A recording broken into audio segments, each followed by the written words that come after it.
These pilots are flying what's called a super scooper. At around $30 million, it's one of the most expensive aerial firefighting aircraft ever made. It's literally a boat with giant wings, and it's built like a tank. It looks like no other plane in the world.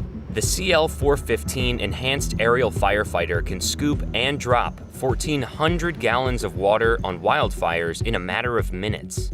Compare that to this 1970s plane, which could only drop 200 gallons of water at a time.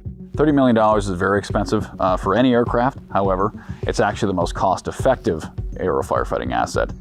Super Scoopers revolutionized aerial firefighting, and Insider got an up-close look with Bridger Aerospace to see how this aircraft is tailor-made to fight fires. Airplanes have been used to fight wildfires for almost 100 years, but early attempts weren't nearly as effective. In the 50s and 60s, almost all the aircraft used to fight fires were retired or salvaged World War II aircraft. Tanks were strapped to the middle, and they were used in a very haphazard, provisional manner. Some of these makeshift firefighting planes were only able to drop 150 to 200 gallons of water at a time. Not really effective in today's world, but at the time it's the best they could do. Canadair was contracted to design a plane specifically to fight fires. So they designed the grandfather of this airplane, the CL-215, looked very similar, which Viking Air Limited modernized in 2020, retrofitting the CL-215 with a new avionics system, turbine engines, and more. It was taken down to its bones and created essentially a new airplane.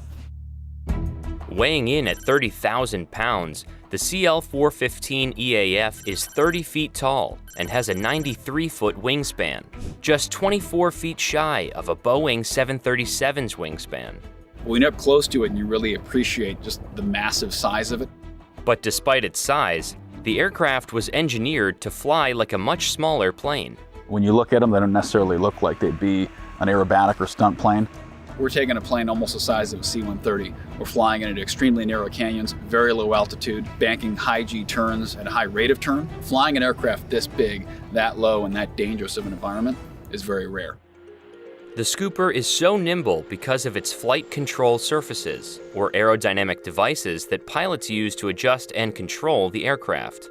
On any plane, the main control surfaces are the ailerons, which control the plane's roll, the rudder, which controls yaw or the aircraft's direction, and elevators, which control the aircraft's pitch. And in the case of the Super Scooper, those flight control surfaces are supersized. That's important because when you're flying slow and big, you need to have a lot of aileron area, a lot of elevator area to be able to move that aircraft as quickly as you need to at those low speeds. That's why this rudder is 25 square feet larger than that of a Boeing 737-900, even though the Super Scooper is 10 feet shorter and half as long. This is crucial for the Scooper. It needs to slow down to 90 knots, or just over 100 miles per hour, to perform a scoop. That's almost half the aircraft's standard cruising speed. Once you've identified your scoop site and you're coming in, you go through your pre-pickup checklist. One of those items is probes down. Probes are down. The way the aircraft picks up water is it does not stop or suck it up. There's no vacuum. It scoops it, and it scoops it through what you see here. 2 probes on either side of the keel of the aircraft, about the size of your hands put together. And as soon as you hit the water, they catch. You can feel that in the cockpit. You got to be ready for that catch with the yoke. Right there, get ready to add some power. Now. Oh. And the water begins filling almost immediately. It takes the Scooper 12 seconds to fill its tanks with 1,400 gallons of water, during which time the pilot has to maintain the plane's speed and direction. Once the aircraft is full and the tanks are full, you retract the probes. There is a noticeable surge in the aircraft when those probes go up, get the aircraft back up to speed, and take off. Now 11,000 pounds heavier, the aircraft relies on its design to ascend from the surface. If you look at the wing, you can see it has a very large curvature to it. That's called camber, which creates an enormous amount of lift. But aerodynamics aren't the only factor involved. The plane is outfitted with turboprop engines that generate more than enough power to lift it off the surface. They make 2,380 shaft horsepower each side. These engines are extremely durable. You never want to hit anything with them, of course, but if it's ash or debris being pushed up through the thermals of the fire, these engines are going to chew right through that and keep running. All that enables the scooper to ascend back up to its previous altitude in roughly 3 minutes. Scooper 282 is inbound, loaded for the drop. So when we're lining up for a drop, the air attack will get us on target. They're in contact with the folks on the ground who are requesting the water. We're factoring in the terrain, the wind, our altitude for when we need to press the button to make the drop. When the pilot is ready to drop the load, they'll press the water drop button. And 3, 2, 1, drop. Opening the drop doors on the keel and releasing 1,400 gallons of water. Loads away. It only takes 2 seconds for the aircraft to drop its entire load, a very short window for the pilot to work with. There is no targeting computer. It's all by feel and by experience.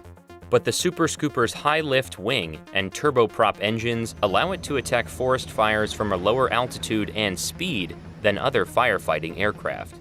While planes like the 747 Supertanker and DC-10 make drops from between 200 and 800 feet, the Super Scooper can do so from as low as 100 feet above a fire. When you're fighting fire at low altitude, flying through mountains and smoke and trees, having the ability to quickly adjust to terrain variations, other aircraft in the area, or obstacles that emerge through the smoke is very important. After performing the drop, the scooper can simply head back to the water source to pick up another load, rather than refilling on the ground. So from drop to drop, it really depends on how close our water source is. But I've been on fires where we're dropping a load of water every 6 minutes. The aircraft can go up to 6 hours between refuels, depending on conditions, meaning it can fight fires longer than other aircraft that need to refuel every 2 hours. Although the sticker price on the aircraft is very expensive, it can deliver 150,000 gallons in one service day compared to a more traditional tanker that can oftentimes only do a small fraction of that. It's actually the most cost-effective aero firefighting asset. And with a paint job like that, it can be hard to miss. It's a very flashy paint job on these aircraft, and it's one of the questions we're asked quite often is why is it painted the way it is? The goal is to be visible in this super dense smoke. It's a very action-packed circuit when these guys are fighting the fires, and safety is the ultimate goal. For aerial firefighters, the next game-changing innovations aren't going to come to the planes themselves. The next ridgeline for aero firefighting is going to be data. It's going to be understanding what the fire is doing, where it's going, where it came from, and being able to share that data with as wide a population as possible. That can better inform our aerial response, better inform the ground response, and make sure that those citizens affected by the incident are giving the best information possible to protect themselves, their families, and their livelihood. In the meantime, aerial firefighting aircraft like the Super Scooper are tasked with keeping forest fires in check. Flying this aircraft in the environment we fly it in, it's very exciting, it's very dangerous, but it's also very fun.